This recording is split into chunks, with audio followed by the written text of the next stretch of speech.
¿Qué tal, amigas y amigos? Es un gusto estar aquí con ustedes como cada mes, el, donde les podamos estar compartiendo los resultados del mes de mayo del 2021 sobre las denuncias y llamadas de emergencia a través de nuestro informe de paz de Culiacán. Posteriormente vamos a estar hablando sobre Sinaloa en el Índice de Paz México 2021, que igual quiero agradecer que estén aquí ya conectados. Carlos Juárez, muchas gracias. En un momento más vamos a presentarte, así como también a Ever Armit y posteriormente también a Adrián López, quienes nos van a estar haciendo comentarios respecto a estos resultados. Pues bueno, con esto iniciamos con el informe de paz de Culiacán. Aquí se los voy a compartir para que puedan estar viendo estas cifras mensuales y estas cifras anuales que tenemos a la fecha.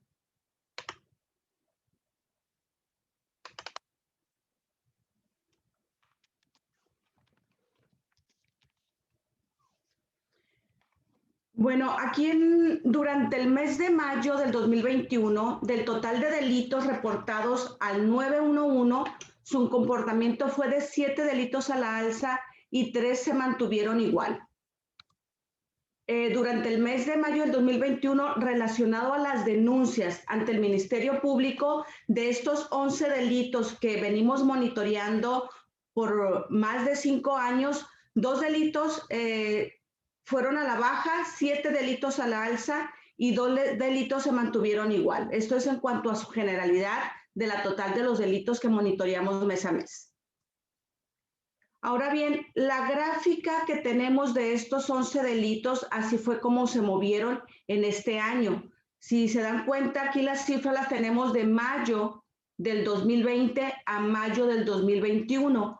Y la línea que está superior, la línea azul, son relacionadas a las llamadas de emergencia al 911 y la línea punteada, que está en la parte inferior, son sobre las denuncias presentadas ante el Ministerio Público, por lo que en este año tuvimos una reducción de llamadas en los últimos 12 meses de 8.4 y un aumento de denuncias en los últimos 12 meses de 0.3.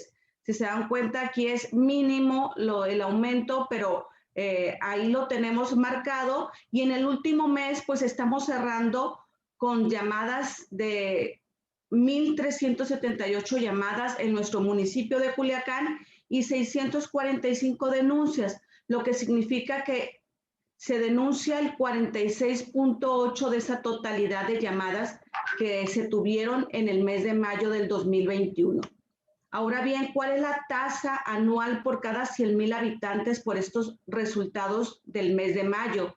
Del 911 tenemos 1,598 y de denuncias 659.1. ¿En qué colonias es donde nos están haciendo estas llamadas al 911 de la totalidad de 1,378 en el mes de mayo? Pues aquí las tenemos mostradas. Estas son las principales colonias. Tenemos lo que es la zona centro y vemos que aumenta de abril a mayo de 37 a 41. La colonia Alturas del Sur, que aquí esta colonia sí vemos que baja considerablemente de 45 a 32. La colonia Guadalupe Victoria sube de 7 a 26. La colonia Lázaro Cárdenas de 24 a 23. Adolfo López Mateos de 9 sube a 21 llamadas de emergencia. Infonavit Barrancos baja de 25 a 19 e Infonavit Humaya también baja de 24 a 18. Y el delito de homicidio, aquí tenemos que hubo una reducción del 12% en las denuncias en los últimos 12 meses. Aquí vemos que estamos cerrando de 22 que traíamos en el mes de abril de homicidios.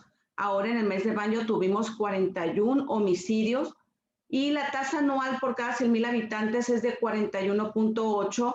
Aquí decirles, amigas, amigos, que habíamos estado comentando que este delito realmente es muy importante estar al pendiente de él, ya que nos marca y los efectos que nos atrae En un momento más aquí, Carlos Juárez nos va a compartir un poquito de en qué parte es la que nos afecta, sobre todo a nivel internacional, a nivel estatal, y así como también el ingeniero, pero el decirles que a pesar de ellos tenemos esta reducción del 12.7%, la tasa todavía que traemos en este año 2021 puede, si seguimos o bajamos en los próximos meses el delito de homicidios, sí podemos bajar a esa tasa del 28 y poder sacar a Culiacán de las 50 ciudades más violentas del mundo. Esta cifra del mes de mayo no nos favorece, pero a pesar de eso sí podemos todavía sacar adelante y el delito, bajar la incidencia delictiva y poder llegar con el objetivo que nosotros queremos, que es sacar a Culiacán de las 50 ciudades más violentas del mundo. Las colonias donde estuvieron llamando para reportar estos asesinatos o estos cuerpos tirados son en la colonia Antonio Rosales. Aquí ustedes pueden ver, tenemos aquí un asterisco, así como en la zona centro. ¿Por qué ponemos esto? Es para nada más hacer una aclaración que en estos lugares no porque todos hayan sido asesinadas o asesinados en esta colonia, sino que también ahí tenemos a los hospitales, tenemos a Cruz Roja en esa zona. Son personas que llegan heridos, pero que fallecen en el lugar. Por eso es que se aumenta. Ustedes casi siempre van a estar viendo que en estas colonias tenemos un número mayor, así como al resto de las que aquí se menciona. Entonces, pues aquí por eso es que los incidentes registrados incluyen las víctimas que fallecieron en hospitales y clínicas ubicadas en la colonia. Se registraron 3 llamadas al 911 por casos registrados en áreas rurales y zonas despobladas. Aquí también tenemos este dato. Y pues bueno, las principales colonias es Antonio Rosales, Industrial El Palmito, Alturas del Sur, Lago Tres Ríos, San Benito y zona centro. Y este es el mapa donde mostramos estas principales colonias, las mismas que ustedes vieron en la diapositiva anterior, la pueden estar viendo aquí. Aquí pues tenemos marcado que Antonio Rosales, Alturas del Sur, son las que se encuentran en color un poquito más rojo. Las principales como Antonio Rosales pues las encuentran con doble rojo. Aquí lo pueden ver ustedes en este mapa. Por el otro lado aquí tenemos en la otra zona Industrial El Palmito, que podemos ver también en doble rojo. Estaba Chihualato, Campestres Los Laureles, Capistrano. En la parte superior vemos a la colonia Humaya, Infonavit Humaya, Istecín, Bicentenario, Los Ángeles y Buenavista, que son los que reportaron los homicidios en este mes de mayo del 2021. Esta gráfica nos presenta la totalidad de homicidios que hubo desde el 2010 hasta el 2020. Esta última barra es una proyección que estamos haciendo mes a mes. ¿Para qué? Para poder nosotros ver y que ustedes puedan ver cómo es que vamos en el año del 2021. Aquí vemos que con estas cifras que les acabo de presentar sobre el delito de homicidio, podemos tener esta proyección que sí es menor al 2021 y podemos cerrar de esa manera. Por eso yo les decía que pudiéramos alcanzar a tener esa tasa del 28, menor a 28 por cada 100,000 habitantes. El delito, el robo a vehículos, aquí tenemos una reducción del 5.5% en las llamadas en los últimos 12 meses y una reducción del 1.8% en las denuncias en los últimos 12 meses. Aquí ustedes pueden ver la línea de cómo se ha comportado este delito. Aquí vemos en la parte superior las llamadas, inferior las denuncias. Hemos estado compartiendo que es un delito que en años anteriores, por ejemplo, hace alrededor de 3 años, sí veíamos esa tendencia a la baja, pero aquí ya en el del mayo, como aquí se está mostrando del 2020 a mayo del 2021, sí vemos que no estamos viendo todavía esa tendencia a la baja, ni tampoco al alza. Aquí vemos que todavía tenemos esa reducción, pero es importante el que se atienda este delito para poder tener ese cambio y esa disminución en el índice delictivo por este delito. La tasa anual por cada 100,000 habitantes por llamadas al 911 es 323.1, las denuncias de 212.2 y el porcentaje de denuncias del 65%. Aquí en cada uno de los delitos les estamos mostrando el porcentaje de denuncias porque creemos que es importante el que se esté denunciando todos los delitos que sucedan. Aquí solamente les mostramos 11, pero es importante para que las autoridades puedan trabajar y puedan llevar a cabo ese procedimiento judicial y esa investigación correspondiente y se puedan realizar las sanciones, las sanciones establecidas en la norma. Las colonias donde se han reportado este robo a vehículos tenemos Las Quintas, Adolfo López Mateos, Lázaro Cárdenas, Zona Centro, Alturas del Sur, Jorge Almada y Guadalupe. Aquí en años anteriores las Quintas Guadalupe nos habían aparecido, se salieron de estas principales colonias. Nuevamente en este año hemos visto que regresan estas colonias, las que sí siguen todavía apareciendo mes a mes, pues son Lázaro Cárdenas, pues la Zona Centro, Alturas del Sur y en algunos meses también la Jorge Almada. Y este es el mapa sobre el delito de robo a vehículos, como para poder saber en qué zona es donde más robo de vehículos se están presentando. Aquí vemos la zona donde aparece desde la zona centro, Guadalupe, Las Quintas, Tierra Blanca, Antonio Rosales, Lomas de San Isidro, Alturas del Sur, Lázaro Cárdenas, Antonio Toledo Corro, Adolfo López Mateos, Cañadas y Buenos Aires, que son las principales colonias, y si se dan cuenta, son colonias que están relativamente cerca en la zona aquí de Culiacán. Igual aquí es importante hacer un llamado que sabemos que las autoridades no cumplen todavía aquí tanto en el municipio de Culiacán como en Sinaloa con el número de policías estándares que está a nivel nacional. Es importante el que se trabaje también, el que se vean las nuevas autoridades, el poder contar con estos números de policías, con la herramienta necesaria para ellos y el que se atiendan estas colonias. Aquí yo lo decía porque si bien es cierto, acabamos de pasar por una elección donde también se tuvieron más carga de trabajo las autoridades de seguridad pública. A pesar de eso, hay varios delitos que todavía los mantenemos igual o vienen a la baja, pero otros delitos sí estuvieron aumentando. Aquí en cuanto a robo de vehículos, creo que es importante, si ya tenemos una zona bien identificada, pues el que se pueda trabajar en esas 5 o 10 colonias y poder bajar el índice de robo de vehículos. Esta es la gráfica que tenemos del 2010 al 2020 y como podemos ver aquí, de robo de vehículos, pues sí traíamos una disminución en 2016.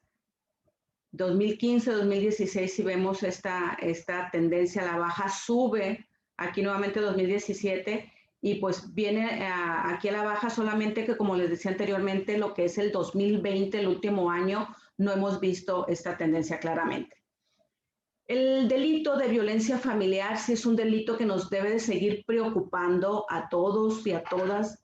Hemos dicho que es un delito que corresponde, que es del ciudadano, de la ciudadana, de las familias y que tenemos que hacer algo por él, porque es un delito que sí, ahorita ustedes van a ver la gráfica donde ese se ve perfectamente que ha estado aumentando, así como su denuncia.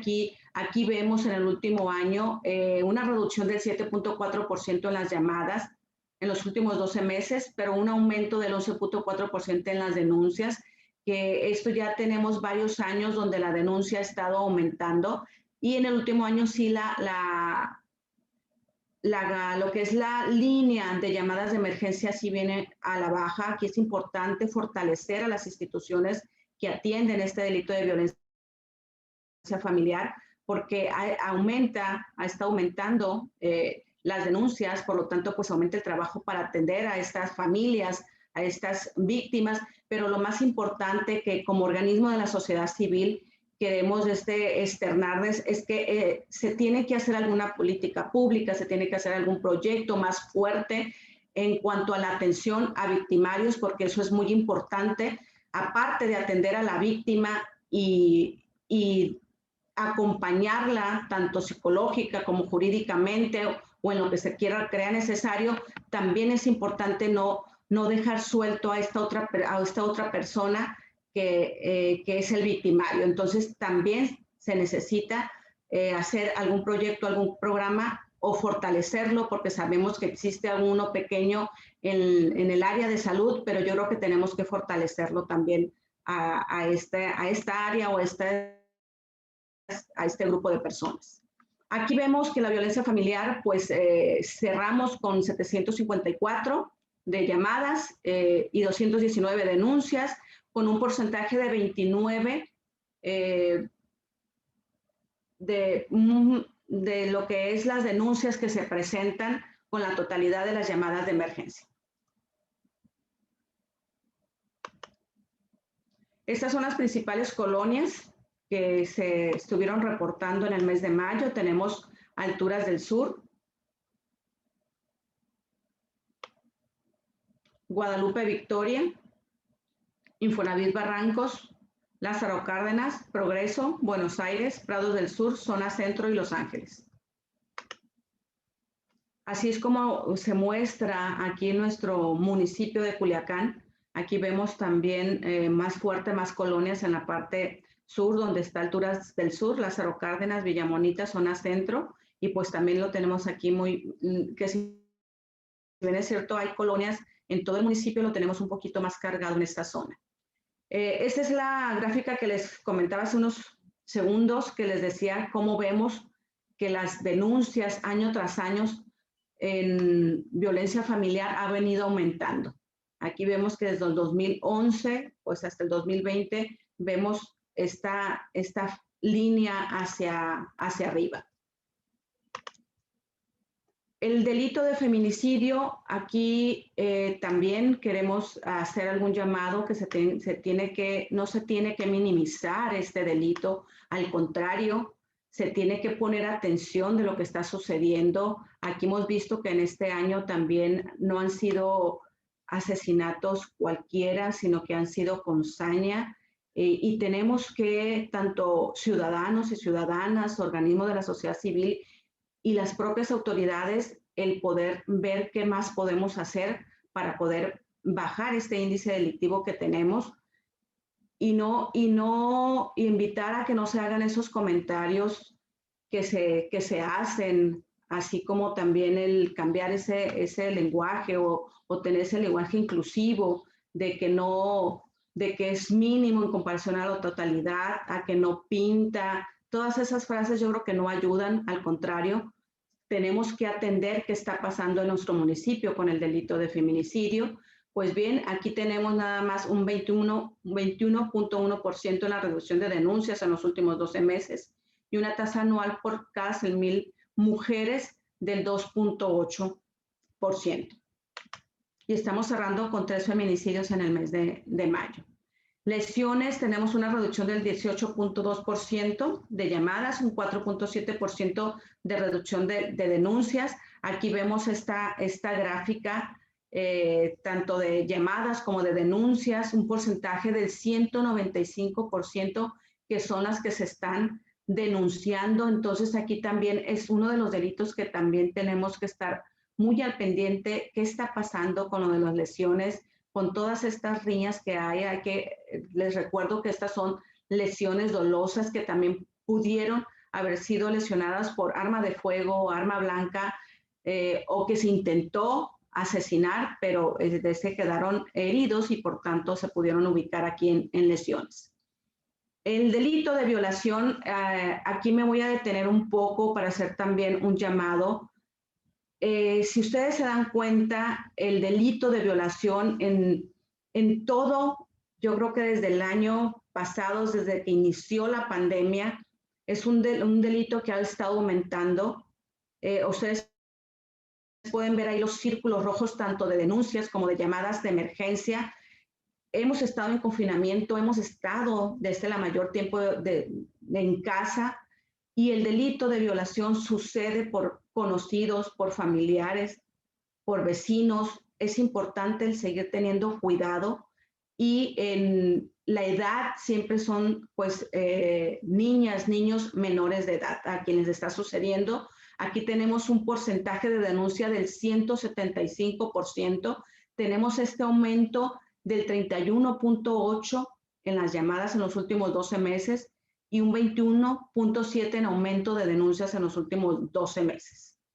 El robo a casa habitación, aquí sí tenemos uno de los delitos que viene a la baja, que es la reducción de llamadas del 32.9%, de denuncia del 57.4%, un porcentaje de denuncia del 15%, es uno de los delitos que sí tenemos muy bajo la denuncia, es importante, invitamos a que se denuncie, y pues estamos cerrando con 19 y con 3 respectivamente en cuanto a las llamadas y a las denuncias por este delito de robo a casa habitación. El robo a negocio, tenemos una reducción del 26.6% de llamadas y un aumento del 17.5% en denuncias. Aquí pues estamos cerrando en llamadas con 181 el mes de mayo y con 97 denuncias, y traemos un porcentaje del 56.6% que se denuncia. El robo a transeúntes es una reducción del 29.5%, una tasa del 4.3% y un porcentaje de denuncia del 10.5%. Es uno de los delitos que creemos que pues se valora a lo mejor las pertenencias del ciudadano o la ciudadana, y pues por eso no es un delito que es muy bajo el porcentaje de denuncia, así como también de llamadas de emergencia. Y con esto, amigos, amigas, son los resultados del mes de mayo de lo que es nuestro informe de paz en el municipio de Culiacán. Con esto yo le paso la voz al ingeniero Javier Yauzás, que de forma muy general va a estar comentando sobre las diversas acciones que vamos a estar que hemos estado realizando y que vamos a estar realizando desde Construyendo Espacios para la Paz, coordinados y aliados con otras instituciones, autoridades, para posteriormente pasar con nuestro conferencista, Carlos Juárez, con el tema Sinaloa en el Índice de Paz México 2021. Nada más le encargo al ingeniero, veo que ya son las 9:30, el tiempo para poder iniciar con la conferencia de Carlos Juárez. Pues muchísimas gracias y adelante, ingeniero Javier Yauzás. Sí, no tengo acceso a video, Rosy. No sé si por favor César me pudiera dar. Bueno, voy a ir compartiendo por respeto al tiempo. No sé si se está viendo la pantalla. Ya se ve, ingeniero, y veo con César para que pueda abrir su cámara de video. No te preocupes, nos vamos así. Bueno, como Rosy ya nos dijo, son los indicadores, cómo podemos interpretar o cómo podemos ayudar como sociedad a que mejoren estos indicadores. Bueno, antes que nada, muchas gracias a todos los ciudadanos que participaron en el proceso electoral para fortalecer la democracia, y esperamos que en nuestras instituciones de justicia, de fiscalía, revisen los temas de seguridad que se presentaron en la jornada electoral.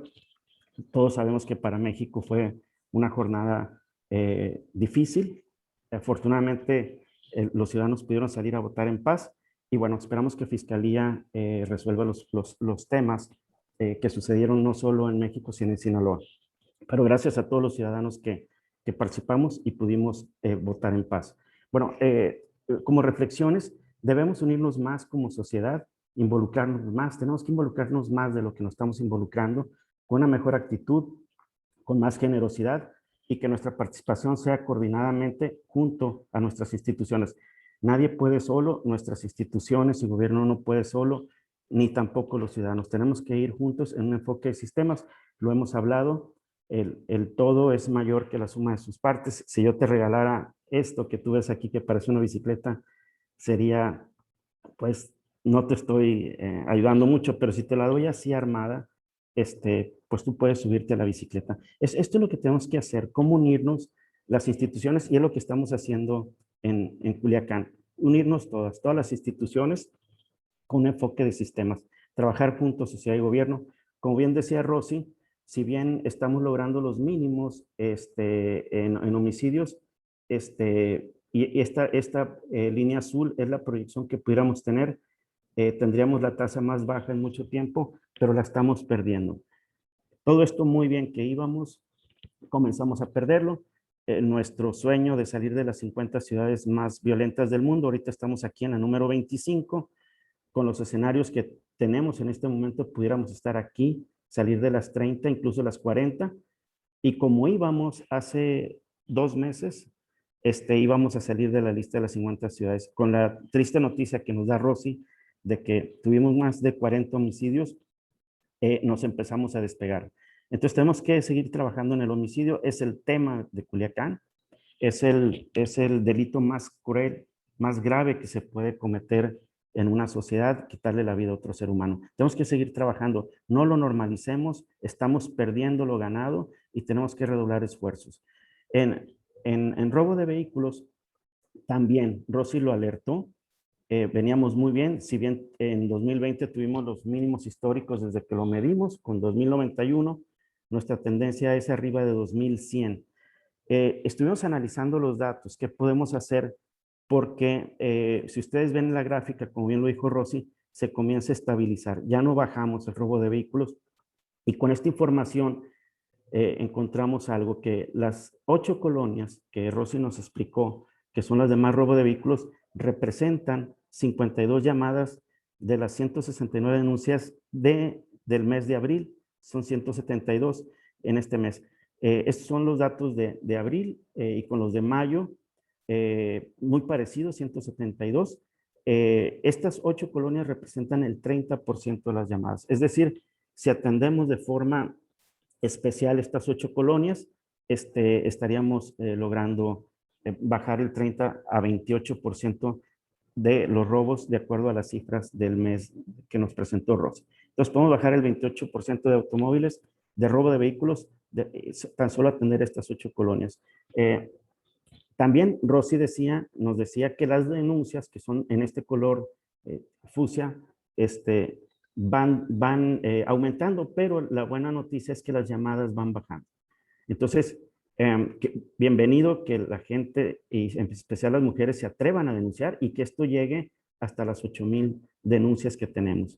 Entonces, no confundir que porque estén subiendo las denuncias, necesariamente el delito esté subiendo. Las llamadas de emergencia afortunadamente bajan en un 10,8% anual, como bien lo mencionó Rosy. Son las reflexiones. Seguimos con la alerta de viaje. Tenemos que seguir. Hasta el día de ayer tenemos alerta de viaje. Somos uno de los 5 estados y ocasiona todo lo que ya hemos platicado, ¿no? Economías que se van a otros estados, familias destruidas, que es lo más importante por el dolor de perder un familiar, un amigo, un hermano, y otros delitos, ¿no? Que ocasionan. Y el turismo se ve amenazado por la violencia. Entonces, tenemos que tener mucho cuidado, vivimos del turismo, vivimos de la inversión y esta se nos puede ir. Seguimos trabajando con jóvenes en riesgo. Las acciones que hicimos este mes, me voy muy rápido, seguimos trabajando. ¿Dónde están y cuántos son los jóvenes en riesgo? Actualizamos la cifra de 10,900 jóvenes en Culiacán, más los hogares con violencia familiar. ¿Dónde se encuentran hoy las posibles víctimas o victimarios de mañana? En estos 5 lugares, en el Tribunal de Barandilla, en el CEPCA, tutelar de menores, en la prisión de Aguaruto y en los hogares con violencia familiar, donde comienzan a hacer. Estuvimos en el tutelar para menores, no me voy a detener mucho, agradecemos mucho al director Enrique Báez Sigüenza la apertura. Cada 2 meses estamos yendo con ellos a platicar, a comer. Los expedientes que ahorita les voy a mencionar, lo que estamos haciendo, les dimos clases de acordeón y hoy iniciamos cortes de pelo y tenemos algunas actividades con estos 9 jóvenes. Estuvimos en CEPCA, el Centro Estatal de Prevención y Tratamiento de Control de Adicciones, con el doctor Hugo Valdés Santillán, muchas gracias. Estuvimos trabajando con ellos.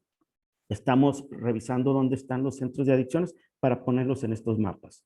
En breve tú vas a poder saber en dónde están los centros de adicciones. Si tienes un tema con un hijo, un familiar, vamos a tener toda la información. Y lo mismo estamos haciendo con los jóvenes del tutelar de menores, dónde viven para encontrar las causas de la violencia. Estuvimos también con la licenciada Laura González Bona, agradecemos mucho. Vamos a trabajar con ella de la mano en Alturas del Sur para ver los tipos de violencia. Y una alegría, trabajamos con todos los jóvenes de COBAL, de las 5 zonas, más de 600 jóvenes nos explicaron cómo vivieron la pandemia. Agradecemos a la maestra Doris Castro, a la licenciada Barraza, muchas gracias por abrirnos, a Carlos, Save the Children, Rosy, y a todos los alumnos. En Ser Policía y Construyendo Paz se formó el Comité de Dignificación Policial por las grandes empresas. Son los directores de las grandes empresas. Hemos estado en Policía Estatal, Policía Municipal. Muchas gracias al subsecretario Sergio Piñero, el secretario Oscar Guinto por recibirnos. Estuvimos en C4, bueno, ellos estuvieron en C4.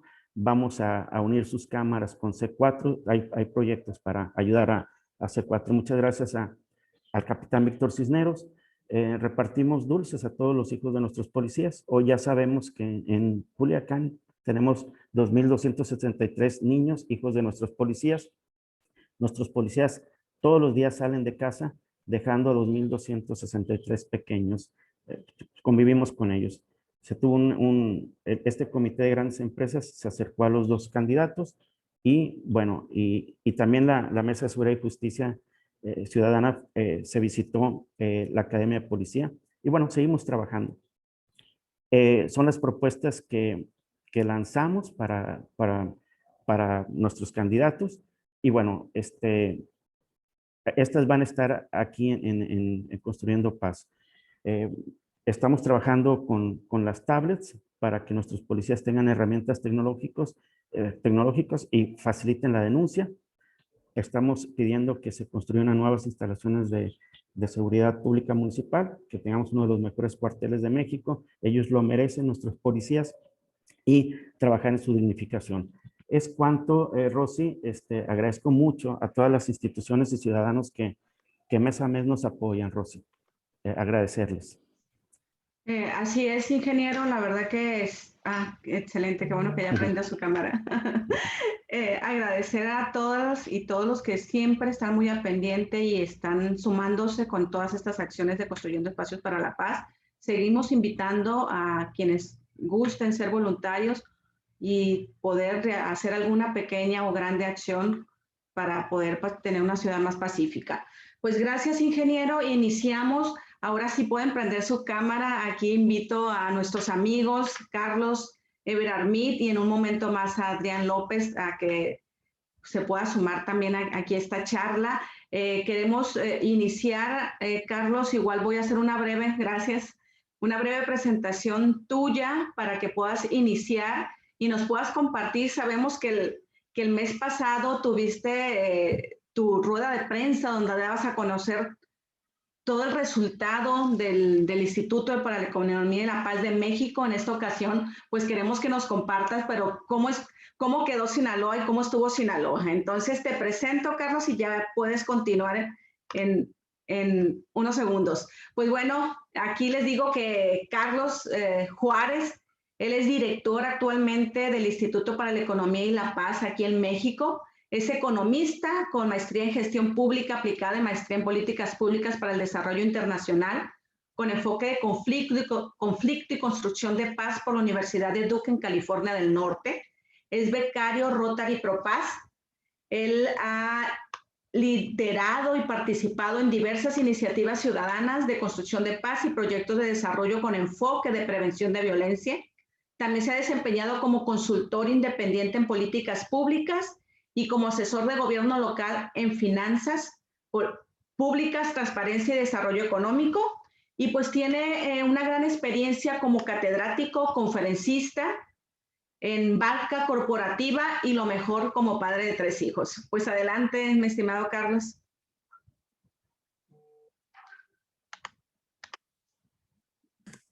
¿Puedes Muchas compartir? Gracias.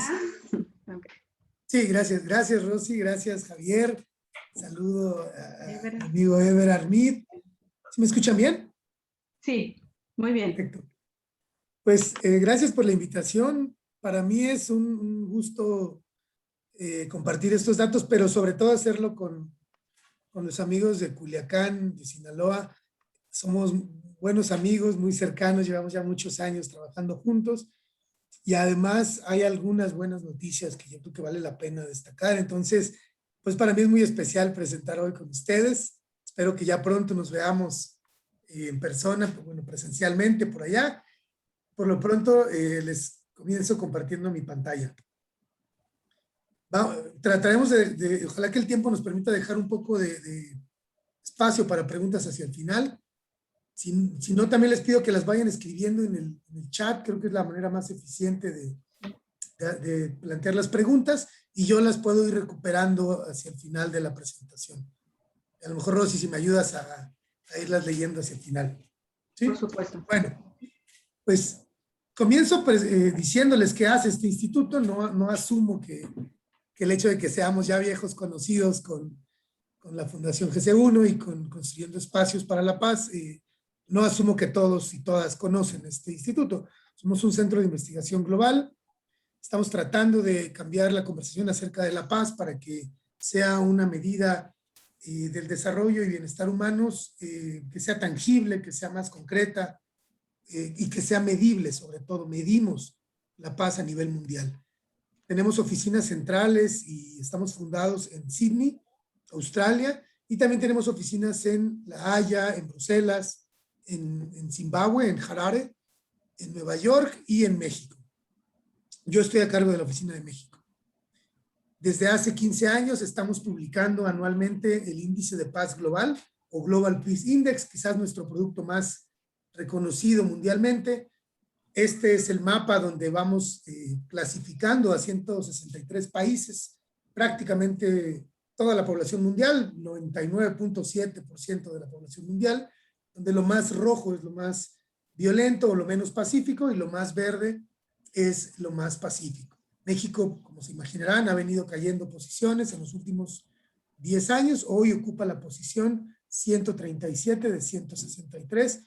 Y por cierto, hoy justamente presentamos la edición 2021 del Índice de Paz Global en una conferencia desde Nueva York. Bueno, desde hace 8 años y gracias al apoyo de empresarios sinaloenses, hemos podido medir la paz en México a través de este índice de paz para nuestro país. Es un estudio específicamente para México, contextualizado, con una metodología en cierta manera similar al índice de paz mundial o global, pero muy adaptada a México con indicadores específicamente para nuestro país. Como ya decía, esta es la 8ª edición, llevamos 8 años midiendo, clasificamos a los 32 estados del país, del más pacífico al menos pacífico, a partir de 5 indicadores. Medimos homicidio, delitos con violencia, delitos que se cometen con armas de fuego, actividades de la delincuencia organizada o delitos relacionados con delincuencia organizada, y un 5º indicador que llamamos cárcel sin sentencia, que mide la cantidad de personas que están en prisión, pero que no tienen una sentencia condenatoria. Sobre todo medimos el uso de esta figura jurídica llamada prisión preventiva oficiosa. Se usa para privar de la libertad a alguien cuando está en proceso de investigación, porque podría escapar, porque la gravedad de los delitos sugiere que podría hacer daño a la sociedad si se queda en libertad, ¿no? Podría continuar haciendo daño. Pero en México se abusa de esta figura y esto lo tomamos como una medida de la eficacia del sistema de justicia. Con estos 5 indicadores y sus subindicadores correspondientes, lo que buscamos es hacer un análisis integral sobre la paz y la violencia en México, tratando de capturar la complejidad y la diversidad de estos fenómenos que son multidimensionales. Medimos 3 conceptos como grandes dominios. Medimos paz negativa como la ausencia de violencia directa, o quizás como una medida de la seguridad pública y la integridad humana, la integridad física de las personas. Medimos paz positiva en este sentido de una paz más amplia, más de largo plazo, mirando los factores estructurales, actitudinales, institucionales, y calculamos cómo es que la violencia impacta a nuestro país. En términos económicos, perdón, cómo es que la violencia impacta la economía del país. Tratamos con este análisis, tratamos de generar políticas públicas más robustas, más eficaces. También queremos que las organizaciones de sociedad civil puedan tener mejores estrategias, tener mayores o mejores argumentos más sólidos. Y también buscamos que otros sectores, como el sector privado, puedan tomar decisiones más informadas, más claras, con información más precisa. A manera de resumen, en una sola diapositiva, les platico que en México durante 2020 La paz mejoró un 3.5%. Es la primera vez en 4 años que mejoran los niveles de paz. 4 de 5 indicadores mejoraron. Sobre todo, esto marca un cambio de tendencia que ya venía mostrándose en años anteriores. Entre 2015 y 2018 vimos un deterioro muy significativo en la paz en México. De 2018 a 2019, esa tendencia cambia mucho, pero seguimos empeorando, es decir, empeoramos menos a un ritmo marginal, pero seguimos empeorando. Y en 2020, por primera vez en mucho tiempo, vemos que la paz mejora, por fin. Esto coincide plenamente, tengo que decirlo, no por ser aguafiestas, pero tenemos que reconocer que este cambio de tendencia coincide plenamente con el confinamiento por la pandemia de COVID-19. A partir de marzo de 2020 se da este cambio importante de tendencia, sobre todo los delitos que tienen que ver con la movilidad humana, personas en las calles, los delitos que se cometen con violencia en general bajaron, sobre todo los relacionados con agresiones, robos en vía pública, bajaron 22% de los robos, 13% de los delitos con violencia, aunque otros delitos como la violencia sexual y la violencia familiar no se redujeron, sino que se incrementaron. Por primera vez también, desde que estamos midiendo violencia en México, los homicidios se redujeron en 2020. Los homicidios dolosos bajaron un 1.3%, es muy poquito, es una reducción marginal. Seguimos con niveles históricos de homicidios, es grave la crisis, tenemos una tasa de 27.8 muertes por cada 100,000 habitantes, es muy grave, pero no queremos dejar de mencionar que por primera vez están reduciéndose los homicidios a nivel nacional. Otras formas de violencia que vamos a mencionar más adelante, la violencia contra policías, la violencia contra políticos y candidatos y la violencia contra periodistas también se destacan en el informe. Y finalmente, el impacto económico de la violencia. ¿Cuánto nos cuesta a los mexicanos y mexicanas esta violencia que estamos viviendo en el país? Llegó al equivalente, según nuestras estimaciones, del 22.5% del PIB nacional. Vamos a profundizar un poco en cada uno de estos resultados. Ya les mencionaba que 4 de 5 indicadores son los verdes claro, las barras en verde claro, que son los indicadores que mejoraron, y la barra en rojo es el indicador de cárcel sin sentencia, que mencionaba yo que por primera vez en mucho tiempo empeoró. Antes habíamos estado reportando que era el único indicador que mejoraba constantemente. Creemos que este deterioro de las personas que están en prisión sin una sentencia condenatoria tiene que ver primero con el cierre temporal y el cierre parcial de los juzgados debido a la pandemia también, por COVID-19 durante 2020, pero creemos que principalmente tiene que ver con que en 2020 se amplió el catálogo de delitos que ameritan el uso de la prisión preventiva oficiosa. Se agregaron 8 delitos a este catálogo y por lo tanto hay más personas en cárcel. Esto es grave, esto no es normal tener tantas personas en prisión sin saber si son inocentes o culpables. Nos pone en riesgo a todas y todos los mexicanos y mexicanas. Y solo para que se den una idea de la gravedad de esto, si miramos a la población que está en cárceles o en prisiones estatales, del total de la población en prisiones estatales, 42% de las personas que están en prisión no tienen una sentencia condenatoria. Es casi la mitad de las personas en prisiones estatales que no sabemos si son inocentes o culpables. Ya mencionaba que otros delitos relacionados con delincuencia organizada se redujeron, como extorsión y secuestro, trata, aunque el narcomenudeo empeoró durante 2020. Este es el mapa de nuestro país, así se ve el territorio nacional, lo más rojo de nuevo es lo menos pacífico, lo más verde es lo más pacífico. Sinaloa ha venido mejorando posiciones, hoy ocupa, vamos a hablar un poquito más de esto adelante, ocupa la posición 16 de 32, está justo a media tabla, pero trae una tendencia de mejora muy importante en los últimos años. Los estados que más niveles de paz tienen o mayores niveles de paz tienen, se mantiene Yucatán por 4º año consecutivo en el primer lugar. Yucatán se cuece aparte, es viven en otro país aparentemente, es el único estado, Yucatán, que tiene una tasa de homicidios por debajo del promedio mundial. Y ya el resto de los estados, Tlaxcala, Chiapas, Campeche, Nayarit, tienen también buenos niveles de paz, relativos me refiero, en comparación con el resto de los estados, y ocupan las posiciones más altas. En el otro extremo de la clasificación, Baja California por tercer año consecutivo en el último lugar como el estado más violento del país, Colima con la tasa de homicidios más alta del país, Zacatecas por primera vez aparece en esta clasificación de los 5 más violentos, Chihuahua y Guanajuato.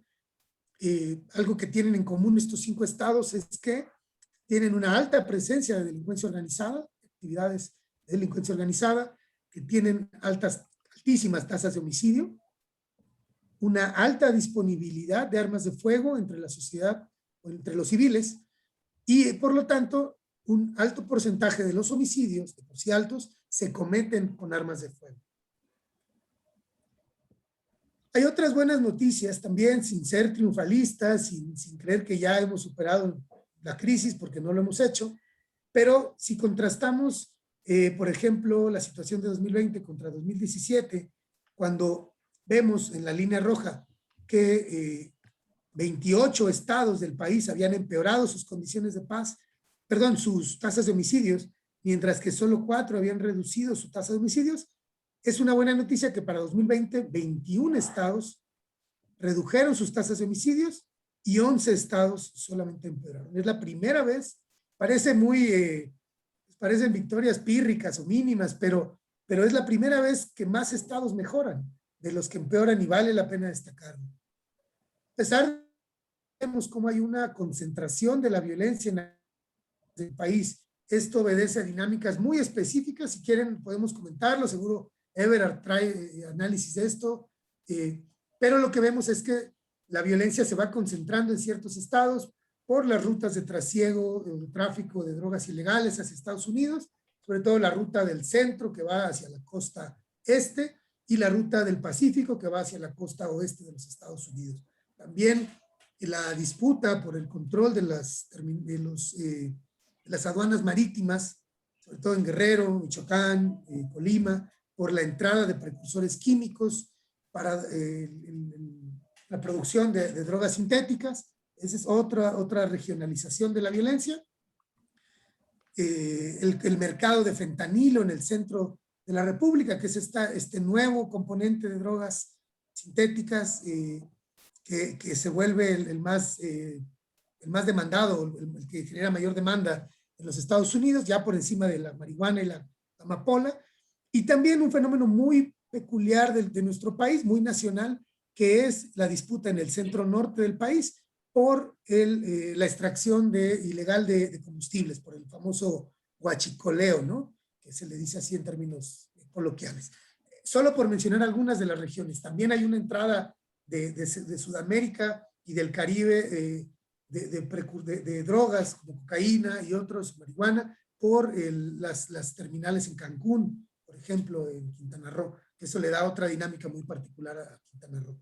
Entonces, solo por poner un ejemplo de esta concentración de la violencia, vemos que 6 estados concentran la mitad de los homicidios del país. Guanajuato, Estado de México, Baja California, Chihuahua, Jalisco y Michoacán tienen la mitad de estos 35,000 homicidios dolosos en México cometidos el año pasado. Bueno, medir bajo una metodología consistente, robusta y bien cuidada nos permite también hacer tendencias de más largo plazo, como ir atrás 6 años y analizar la evolución de algunos indicadores. Así podemos decir que de 2015 a 2020 la paz en México cayó un 18%, la tasa de homicidios creció 84%, los delitos con armas de fuego se duplicaron, la delincuencia organizada creció 40%, sobre todo por el narcomenudeo que aumentó 125%. Y mucho ojo aquí, a nivel nacional, pero también mucho ojo en Sinaloa, porque la violencia familiar aumentó 64%, la violencia sexual aumentó 60% en los últimos 6 años. Para no andarnos con eufemismos, estas dos violencias, la violencia sexual y la violencia familiar, son formas de violencia que sobre todo se concentran en mujeres, en niñas, en niños, y que en más del 95% de los casos son cometidas por nosotros los hombres. Entonces, aquí hay toda una conversación de género que se debe mantener, se debe crear, y me da gusto porque hemos tenido algunas de estas conversaciones en Sinaloa, por ejemplo, con el Colegio de Bachilleres, con el COBAES, con jóvenes en ese nivel educativo que están muy jóvenes, y ahí es donde tenemos que tener estas conversaciones también, si es que queremos bajar estos niveles de violencia contra las mujeres y contra las niñas. Otras formas de violencia, hablando de ciudades más violentas, esta es la clasificación anterior, ustedes ya presentaron la clasificación para 2021, pero no cambia tanto. En realidad México tiene las 5, ahora 6 ciudades más violentas del mundo por su tasa de homicidios: Tijuana, Ciudad Juárez, Uruapan, Irapuato, Obregón. Es grave porque vemos cómo también la dinámica de homicidios se concentra en zonas urbanas y obedece a dinámicas también que ya había mencionado anteriormente de delincuencia organizada, pero no solamente están relacionados con delincuencia organizada los homicidios. Otras formas de violencia contra policías también es grave, sobre todo a nivel municipal, a nivel estatal, están más vulnerables las fuerzas policiales. Tenemos que protegerlas. Hubo 524 asesinatos en 2020. Ustedes recientemente en Sinaloa tuvieron una pérdida muy lamentable y muy sensible. Que necesitamos medir este fenómeno también y comprender bajo qué dinámicas suceden para poder desplegar estrategias que contrarresten esta violencia. La violencia contra policías creció 17% en 2020 con respecto al año anterior. La violencia política también creció debido al periodo electoral que ya por fin sucedió, gracias a Dios que ya pasó, porque sabemos también que conforme se acerca la jornada electoral, las dinámicas de violencia van agudizándose, van creciendo. Sabemos también, gracias a reportes como el que publica cada año esta consultora que se llama ETELECT. Si están interesados en este tema, les recomiendo mucho que descarguen los informes de ETELECT, con doble L, con K y T al final. Ellos miden esta violencia política y nos dicen que conforme se acerca la elección se va agudizando la violencia, que la violencia también se agudiza hacia el nivel municipal, que es el más vulnerable, el más frágil, que también, y esto es interesante, los candidatos o políticos más vulnerables suelen ser aquellos que compiten en oposición, es decir, si en el estado X compite o en el municipio X gobierna el partido A, entonces los más vulnerables son los candidatos y miembros del partido B, C, D que están compitiendo como oposición. Bueno, también ya decía, México es uno de los países más peligrosos para ejercer el periodismo. En 2020 hubo 8 periodistas asesinados por causas relacionadas con su labor profesional. Esto es muy importante destacarlo. Los medios juegan un papel fundamental en la construcción de la paz. Y en México hubo 8 homicidios en 2020. Si no les suena tan alarmante la cifra, pensemos y comparémonos con otros países, por ejemplo, con Afganistán, país conocido a nivel mundial por los niveles de violencia y de conflicto violento. Afganistán tuvo 4 homicidios de policías, de periodistas, disculpen. Afganistán tuvo 4 homicidios de periodistas por causas relacionadas con su labor.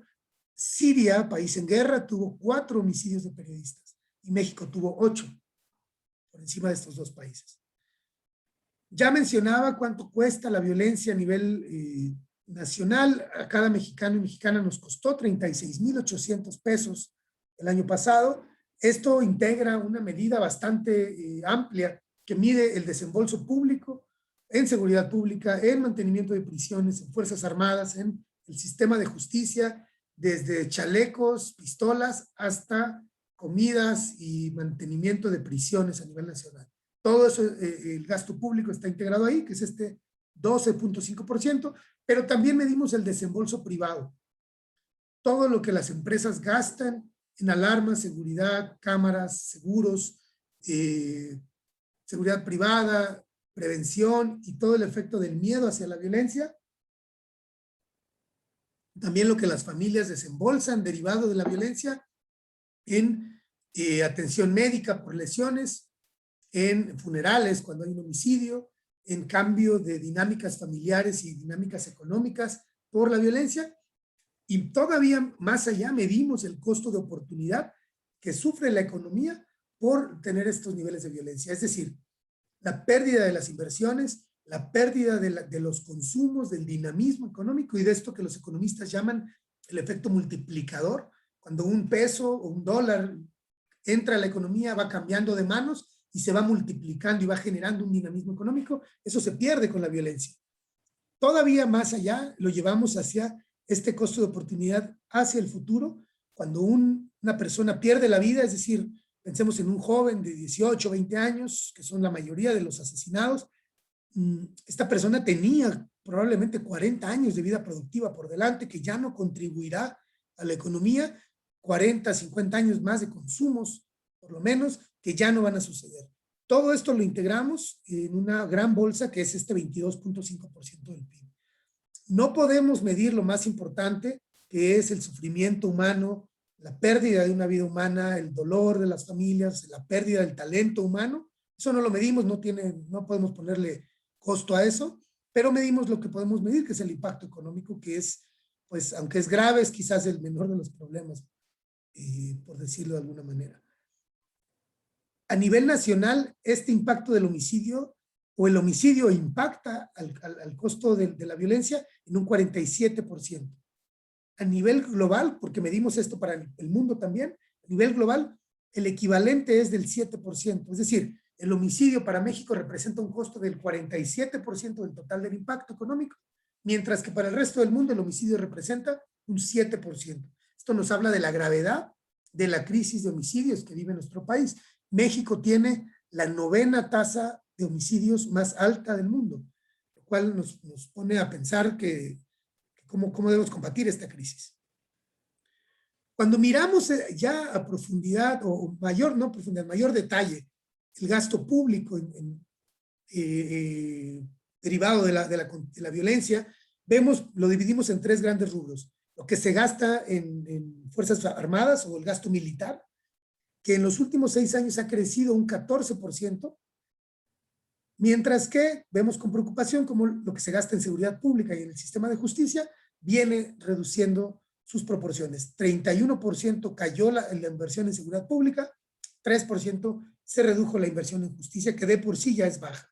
Si no me creen, pues miren esta comparación con el resto del mundo. Cuando vemos cuánto invierte México en 2 rubros, que son seguridad y justicia, dejando fuera Fuerzas Armadas y militares, solamente en seguridad y justicia, cuando vemos el porcentaje que invierte México con respecto a su PIB, México invierte el 0.7% de su PIB en estos 2 rubros. El promedio de Latinoamérica es de 1.5%, países como Guatemala, Perú, Uruguay, Ecuador, Paraguay, países que no tienen la crisis que tiene México, invierten una mayor proporción de su PIB en seguridad y justicia. Los países de la OCDE, por ejemplo, invierten 1.7% de su PIB. Y México está muy por debajo de esto, menos de la mitad. Para darles un dato de nuevo, mirándonos a nivel global, para que miremos las proporciones, México tiene un promedio de 2.2 jueces por cada 100,000 habitantes, jueces, magistrados, juzgadores, 2.2, mientras que el promedio global es de 16 jueces por cada 100,000 habitantes. Esto nos da una idea que estamos 8 veces por debajo del promedio global. De nuevo, no podemos darnos el lujo de invertir tan poco y tan mal en nuestros sistemas de seguridad pública y de justicia. Algunos datos sobre Culiacán, sobre Sinaloa. Sobre todo aquí comparo el último año y hacemos una tendencia de más largo plazo en los últimos 6 años. La tasa de homicidios se redujo 15% en el último año y en los últimos 6 años bajó 22%. Esto es una extraordinaria noticia. Estamos muy contentos de ver estos resultados tan positivos. Ha bajado la actividad del crimen organizado. Miren, en los últimos 6 años bajó un 55% en conjunto, sobre todo narcomenudeo, que bajó más de 70%, extorsión bajó más de 55%. No quiere decir que esto ya no es un problema, la delincuencia organizada en Sinaloa. Por supuesto que se mantienen los desafíos, sigue siendo grave la situación, pero tenemos que destacar los avances y las mejoras. Sinaloa fue uno de los 2 estados a nivel nacional que más mejoró en los últimos 6 años, junto con Tamaulipas, otro estado muy estigmatizado con la delincuencia organizada. Entonces, hay que también reconocer estos avances. Los delitos con violencia han ido aumentando, sobre todo, miren esto por favor al final de la tabla, les llamo a esta reflexión y me sumo a lo que ya mencionaba Rosy hace un rato. Los delitos sexuales crecieron más de 39% y la violencia familiar en los últimos 6 años creció 106% en Sinaloa. No podemos dejar de ver que estas dos, violencia sexual y la violencia familiar, están interconectadas, que tienen raíces culturales, raíces educativas, raíces institucionales, raíces estructurales y que están íntimamente relacionadas con el feminicidio también y con otras formas de violencia contra la mujer. Tenemos que construir agendas que apunten hacia la reducción de las violencias contra las mujeres y las niñas. Le llaman los abogados estos delitos conexos, ¿no? Que van mezclándose, la trata de personas también, el secuestro, la violación sexual, están interconectados. Necesitamos empezar a comprender mucho mejor lo que está sucediendo aquí y, como decía Rosy, no minimizarlo, porque no es una minoría la que está padeciendo estas violencias. Es nada más la mitad de la población o más de la mitad de la población, y además del otro lado están los perpetradores, que somos los varones. Entonces, esto nos atañe a todas y a todos y tenemos que empezar a trabajarlo, pero ya con mucha urgencia. En términos generales, hay buenas tendencias para Sinaloa. No quiere decir que hay que cantar victoria, no quiere decir que estamos ya, que hay que echar las campanas al vuelo. Esta paz que estamos, estos niveles de tranquilidad o de estabilidad que se van logrando son muy frágiles, cambian muy pronto, hay que cuidarlos, hay que protegerlos, hay que estar muy atentos para no tener recaídas o no tener nuevas caídas en esta violencia. Vamos a hablar un poquito más de Sinaloa más adelante, pero ahora les comparto este enfoque que el Instituto para la Economía y la Paz promueve, que es el de paz positiva. Decimos, como ya les mencioné antes, quizás no es que yo quiera deprimirles con tantas noticias de violencia, pero lo que quiero mostrar es que no hay una sola violencia en el país ni en Sinaloa, son múltiples violencias sucediendo. Es la violencia espectacular del crimen organizado, pero también es la violencia en las calles, del robo a transporte público, es la violencia familiar en el hogar, es la violencia en los espacios públicos contra las mujeres, la violencia sexual y muchas otras violencias sucediendo al mismo tiempo. Esto nos habla de una complejidad de las violencias y, por tanto, la contraparte de estas violencias complejas y multidimensionales, la contraparte que es la paz, tendría que ser igualmente compleja.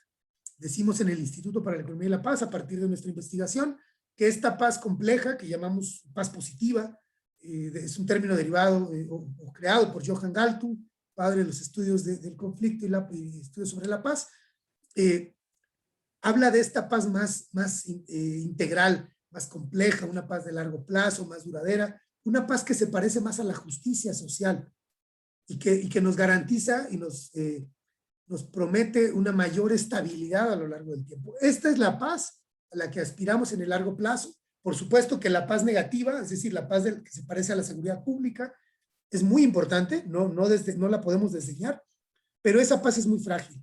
Esta paz más compleja es una paz más sólida y es a la que aspiramos. Tiene que ver con gobiernos que funcionan bien, con una economía sana, con la libertad de expresión, con el tejido social y las relaciones de confianza entre la población, con acceso a los buenos niveles de educación, salud, servicios básicos mínimos que se provean con dignidad, sobre todo a las poblaciones más vulnerables, menores niveles de desigualdad entre la población, y el respeto y aceptación de los derechos humanos, por supuesto, y bajos niveles de corrupción o elevar los estándares éticos, porque la corrupción mina la confianza, destruye las relaciones de colaboración, fragmenta las sociedades y además es muy costosa la corrupción. En México hemos encontrado que los pilares más débiles son el nivel de corrupción, por supuesto, y la mala calidad de los gobiernos. Ahí tendríamos que enfocar nuestros esfuerzos para mejorar nuestros gobiernos y para reducir los niveles de corrupción. Sabemos que esta combinación de 8 factores, o le llamamos 8 pilares de paz positiva, esta combinación se parece mucho a la resiliencia social o a la resiliencia comunitaria. Sociedades, países que tienen estos 8 pilares más fuertes, más balanceados y más sólidos, suelen recuperarse más fácilmente de una crisis, ya sea una crisis de seguridad pública o de delincuencia organizada, o una crisis derivada de un desastre natural, como una sequía, una inundación, un terremoto, o incluso la pandemia de COVID. Las sociedades, los países que mejor se recuperan de la crisis suelen tener estos pilares más fuertes. Por eso es que decimos que es una medida de resiliencia a nivel comunitario.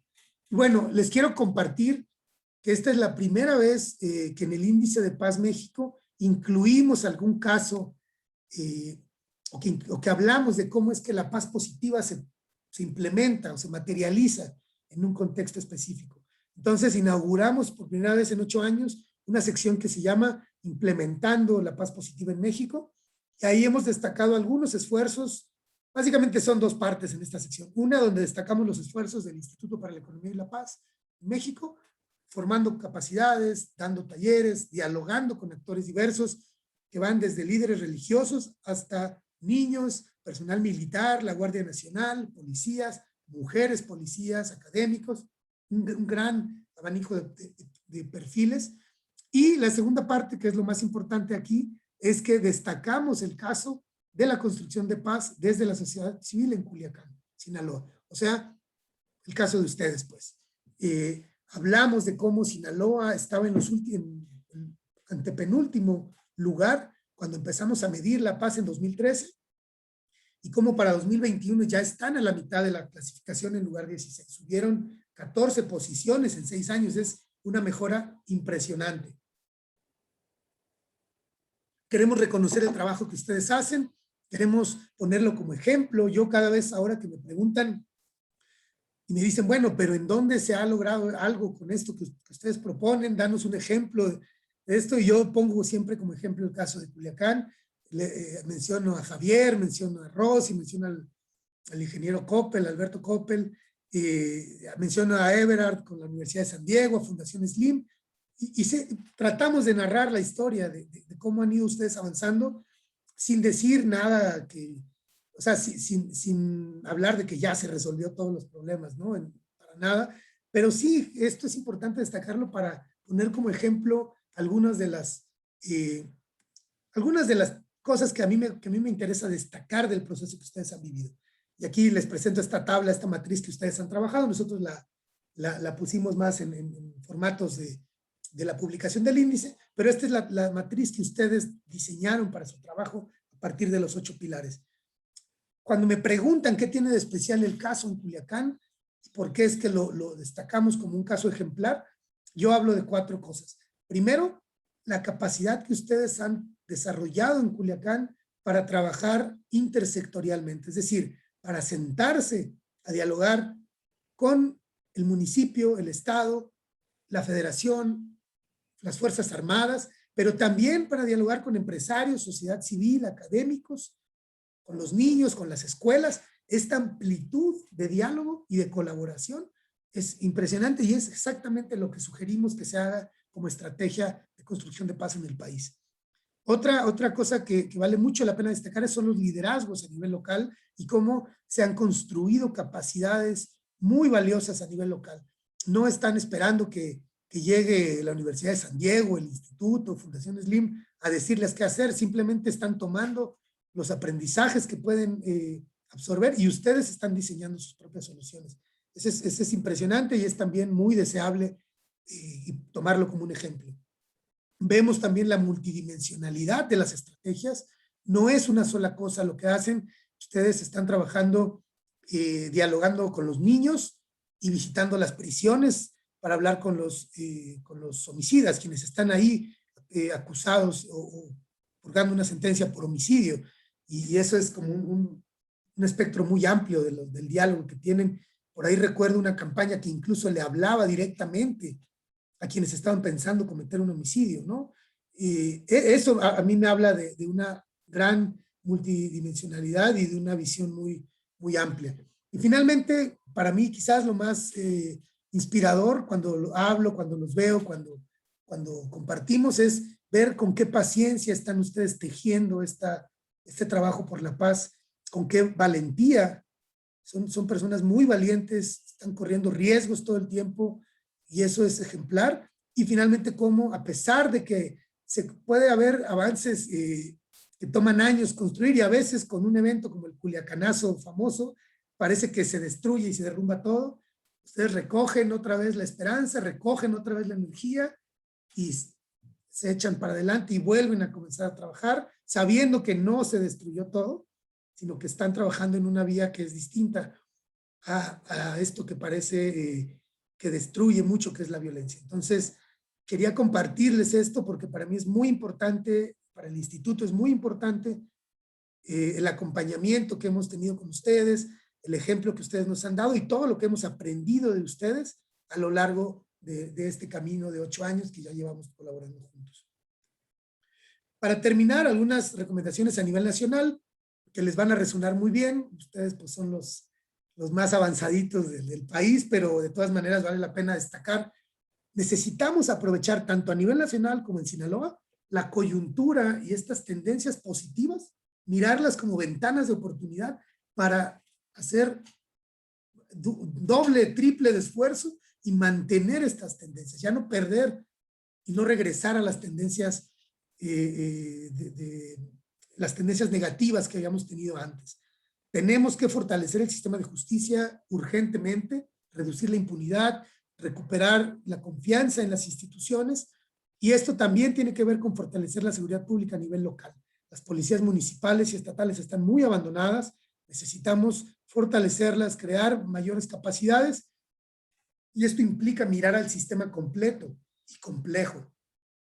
Hasta ahora se han abordado el Poder Judicial que mire a su Poder Judicial, el nivel municipal que atienda a su nivel municipal, la federación con su Policía Federal, y cada quien está como por su lado construyendo estrategias, la sociedad civil que haga lo que sea, lo suyo, nosotros gobierno hacemos lo nuestro, y no se conectan las estrategias. Necesitamos articular los esfuerzos a nivel gubernamental, entre instituciones, entre órdenes de gobierno, entre poderes de la Unión y también entre sectores de la sociedad, empresarios, sociedad civil, gobierno, iglesias, académicos, etc. Necesitamos políticas públicas más focalizadas, que sean medibles, que se articulen, que logren evaluar el impacto, aunque sea mínimo, pero que nos dejen aprendizajes y lecciones, que no estemos tratando de adivinar qué fue lo que funcionó, sino que hagamos un seguimiento mucho más específico. Esto lo digo porque cada forma de violencia tiene patrones, dinámicas y naturalezas distintas. Y por tanto, cada estrategia tiene que ser distinta, diversa y muy focalizada. Y finalmente, no vamos a poder trabajar juntas y juntos si no resistimos la división ideológica que está sufriendo el país y que están sufriendo nuestras comunidades.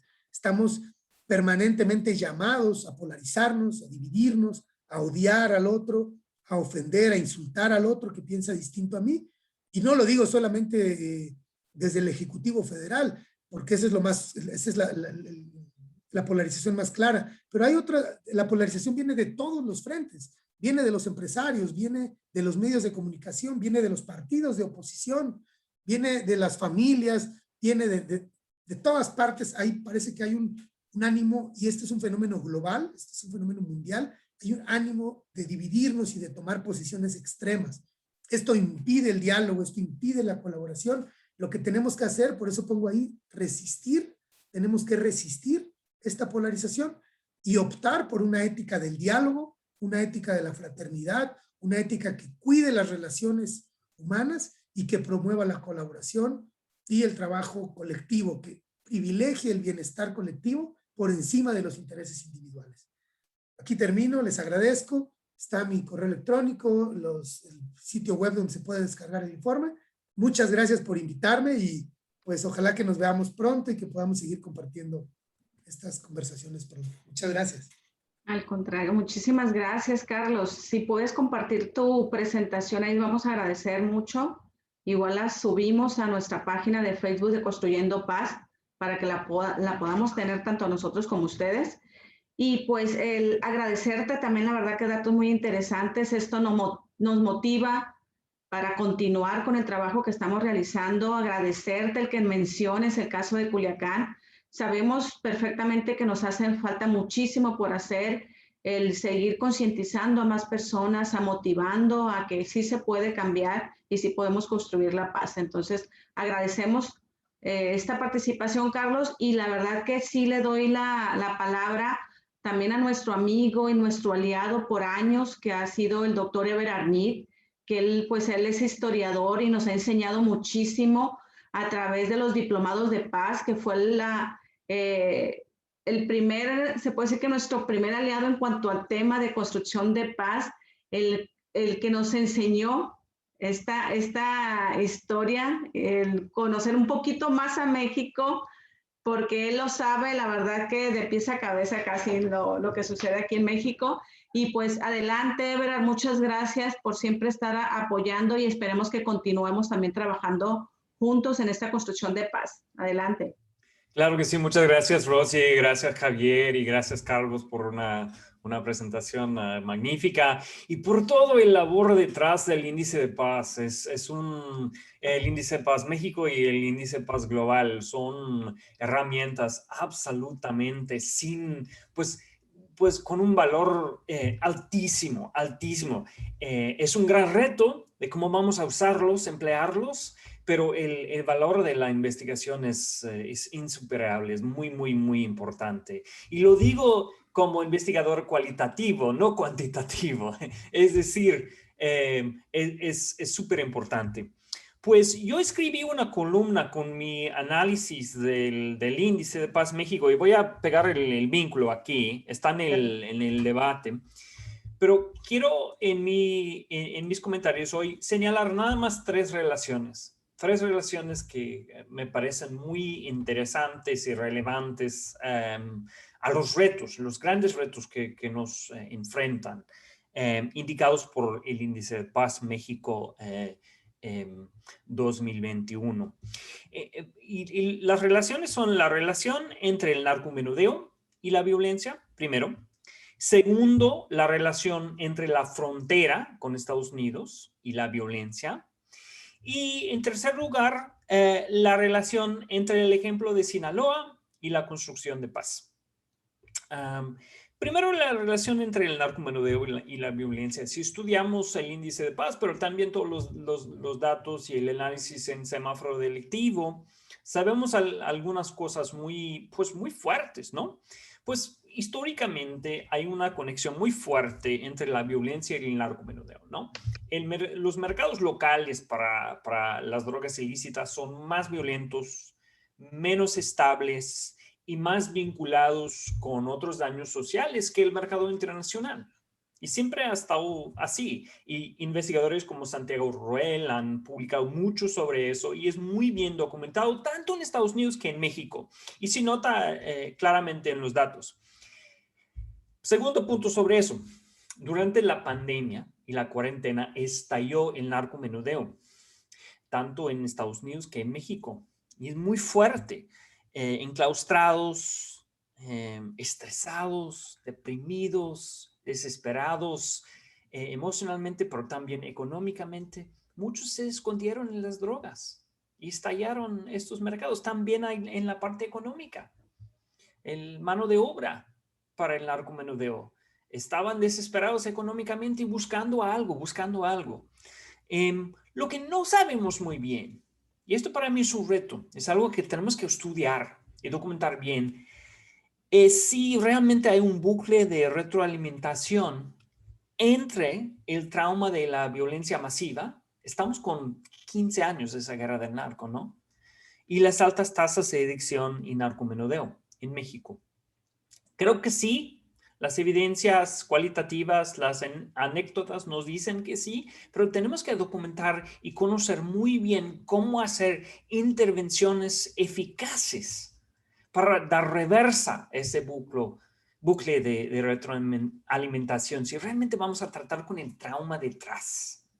Porque es una causa fundamental y estamos en esa cadena interminable de violencia del narcomenudeo y tiene que ver con la violencia de fondo también.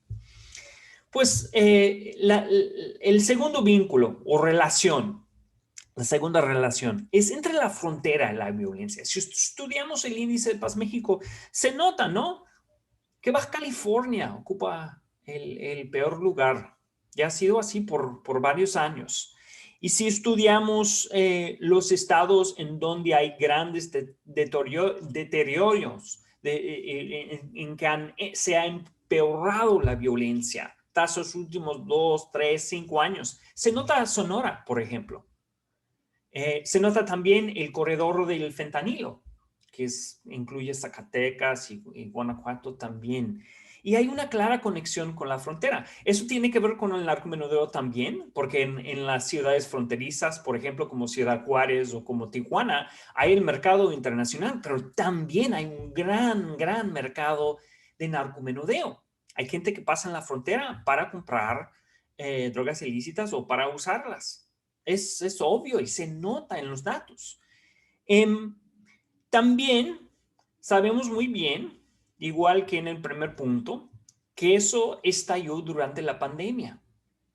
La conexión entre el mercado en Estados Unidos y el mercado en México, la demanda incrementó muchísimo e hizo mucha presión en las fuerzas de orden y todo eso, pero también tiene una clara relación con la violencia. Los estados más violentos son los que tienen más conexiones con Estados Unidos, más conexión, más acceso a la frontera y esos corredores.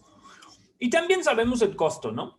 El índice, una de las cosas más útiles para mí son las medidas del costo. Pues sabemos muy bien, el índice nos dice que el costo en México es 22% del PIB. Es increíble, ¿no? Es la diferencia entre un país pobre y un país rico. Punto. Pero hay otros costos también.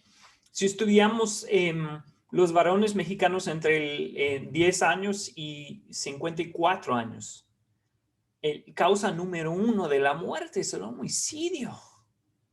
Y en eso no incluye los desaparecidos y los 80,000 desaparecidos. Muchos de ellos que probablemente son homicidios también. Eso es increíble. Y al otro lado, conectado con la frontera, en Estados Unidos, la adicción a las drogas es la principal causa de un cambio en la tendencia nacional de la esperanza de vida. Por un siglo, la curva era así. Mayor expectativa de vida o esperanza de vida cada año, desde principios del siglo XX. Y desde hace como 10 años, cayó por primera vez en la historia. ¿Y por qué? Por la sobredosis. Y si añadimos los suicidios y otras cosas que son, en donde es un factor de otros, es increíble. Se llaman aquí muertes de desesperación. Y hay un vínculo muy fuerte entre ese mercado con México y estas muertes. Igual que hay un vínculo entre la política y el mercado aquí, el mercado ilícito aquí, y este gran costo del PIB en México. Esto es innegable. Lo que no sabemos, y este es el reto para nosotros, es el costo dinámico. Es decir, el costo de oportunidad binacional de esta violencia. Todas las cosas que no pasan. Y es súper importante porque México y Estados Unidos somos socios muy cercanos, ¿no? México es el socio económico y comercial más importante de Estados Unidos y al revés también. Y no hemos contado el costo binacional de una manera dinámica. El costo en crecimiento económico, pero costos a largo plazo también, costos cualitativos también. Y esto es muy importante porque estamos estancados políticamente en cuanto a esta violencia. La política binacional no ha cambiado realmente. No ha cambiado mucho con la legalización a nivel estatal y local, tanto en México que en Estados Unidos y ahora en México un poco a nivel federal. Hay cambios, pero son cambios realmente pequeños con la escala de violencia y la escala de costo que enfrentamos. Por ejemplo, no tenemos nada, no hay un cambio sustantivo en cuanto a las alternativas económicas a ese mercado ilícito. Hemos sabido desde los años 70 que este es el único remedio a largo plazo. Y no hemos hecho realmente nada. También no hay una política ambiental compartido entre los dos países que ofrece crecimiento económico sostenible como alternativa a este mercado ilícito. No hemos ni abarcado el tema. Y necesitamos medir mucho mejor este costo binacional dinámico si realmente queremos hacer una nueva política. Pero, porque ahora realmente las ideologías y las identidades partidarias, pues no hay diferencia. La derecha en Estados Unidos más o menos tiene la misma política binacional que la izquierda en México. Eso es increíble decirlo. Pero en cuanto a la violencia, esta cosa muy específica, pero muy amplia también porque abarca muchos temas, estamos más o menos en el mismo panorama de opciones que hemos tenido por 40 años. Ahí es insostenible a largo plazo. Y finalmente la cosa buena, que es el vínculo entre el ejemplo de Sinaloa y La Paz. Pues hay unas cosas relacionadas con los otros dos puntos, ¿no? Primero, en Sinaloa los niveles de narcomenudeo son muy reducidos, no es un crimen de alto impacto aquí, casi no existe comparado con estados como Baja California o Sonora o Chihuahua o aún Guerrero. No hay narcomenudeo a grande escala. También no hay frontera. Hay pocos gringos. Y eso es la verdad, ¿no? Sin esa conexión directa con el mercado internacional y sin el narcomenudeo, esos son grandes presiones, grandes causas de la violencia y no existen en Sinaloa. También hay altos niveles de paz positiva en Sinaloa. Se nota en el índice. Ya ha estado así por un rato, ¿no? Por una década. Sinaloa tiene recursos que no tiene Guerrero, por ejemplo. Guerrero se ha mejorado mucho, pero es inestable también. Pero Sinaloa está, en cuanto al problema de la violencia, tiene mucho más recursos que otros estados muy afectados por la violencia, como Baja California, como Michoacán, como Zacatecas. Ellos tienen mucho más por hacer. Y la cuestión en Sinaloa siempre ha sido más apalancar lo existente, los recursos existentes, hacia el problema de la violencia que crear algo de nuevo. Eso es una ventaja. También tenemos lo documentado en el índice, es decir, muchos, y yo soy uno de muchos que han hecho eso. Hemos tratado realmente de plantear los principios, los 8 pilares de la paz positiva, incentivarlos, medirlos, socializarlos y realmente realizarlos de una manera cívica. Y esta es la parte más importante y la parte que le falta mucho tanto en la política en Estados Unidos que en México. Somos muy polarizados en los dos países. Hablamos mucho de la política partidista y hablamos también del sector privado, pero el sector cívico, que no pertenece ni al gobierno ni a los intereses privados, esto es lo más importante. Y la paz positiva, los 8 pilares son importantes, pero muchos los interpretan mal, de una manera mala, porque creen que es una manera breve de decir desarrollo económico o crecimiento económico. No es así, es la red, las interacciones entre los 8 pilares que realmente cuenta, que realmente nos enseña otra versión de la sociedad. Y esta versión es una versión cívica, en donde hay ese espacio muy fuerte. Y esto es lo más importante de todo que hemos hecho aquí y hay mucho más por hacer. Y mi pregunta al final, pues hay algunas preguntas o retos para el futuro. El primero ¿es copiable lo de Sinaloa? Yo creo que sí, Pero hay problemas también, hay otras cosas que tenemos que estudiar bien. Primero, tenemos que saber o investigar si estamos empujando la violencia desde Sinaloa hacia otros estados. Y es natural, ¿no? Todos sabemos las dinámicas del crimen organizado y sabemos que lo que pasa en Sinaloa o lo que pasa en Sonora tiene una relación muy estrecha. Son los mismos grupos, las mismas rutas y organizaciones, igual en Chihuahua, igual en Baja California. Y si realmente queremos tener éxito y construir una paz sostenible, tenemos que admitir eso, si pasa o no pasa, o medir la extensión de eso y cómo podemos actuar en solidaridad con los otros estados. Porque no hay una manera de declarar victoria en un estado o adentro de una ciudad, ¿no? Como Culiacán. No, es un entorno compartido y tenemos que fortalecer a todos los estados. Y la frontera ya está el otro país también. Porque este mercado y la causa fundamental es compartido. Y finalmente tenemos que preguntarnos muy bien si estamos haciendo progreso realmente hacia, si queremos hacer un salto, un incremento grande hacia la construcción de paz. Para mí hay 3 cosas que necesitamos agendar. Primero son las alternativas económicas. Tenemos que dar otra oportunidad.